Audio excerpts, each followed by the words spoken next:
Welcome to our channel. Today we how to log into Shopify admin, secure fix step by step clearly.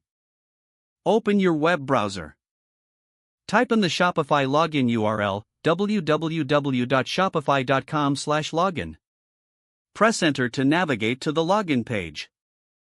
On the login screen, enter your email address associated with your Shopify account. Next, type in your password. If you have forgotten your password, click on the Forgot Password link. Follow the instructions to reset your password via email. After entering your credentials, click on the Login button. If you have two-step authentication enabled, you will need to enter the verification code sent to your device. Once logged in, you will be directed to your Shopify admin dashboard. To ensure you are on a secure connection, check for HTTPS in the browser's address bar. If you encounter any issues logging in, verify your email and password. Make sure there are no unnecessary spaces or typos. If you're still having trouble, clear your browser cache and cookies. Try logging in again after clearing your cache and cookies. If the problem persists, consider trying a different web browser.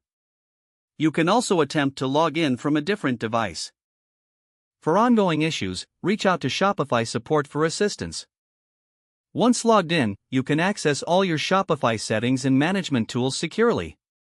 Always log out when you have finished to keep your account safe. If the page does not load, refresh the browser or try again in a private or incognito window. Make sure you are using the correct email address, then retype it carefully to avoid small typos.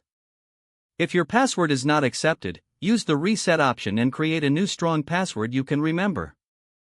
Check your spam folder for verification or security emails, then complete any requested confirmation step. Enable two-factor authentication if available to improve account security and reduce unauthorized access risk. After signing in, review your profile details so your contact information. If you see an error message, note it down and try again after restarting your device and internet. Log out when you finish, especially on shared devices, to keep your account and payment information secure. Don't forget to like this video and subscribe to our channel for more step-by-step tech guides.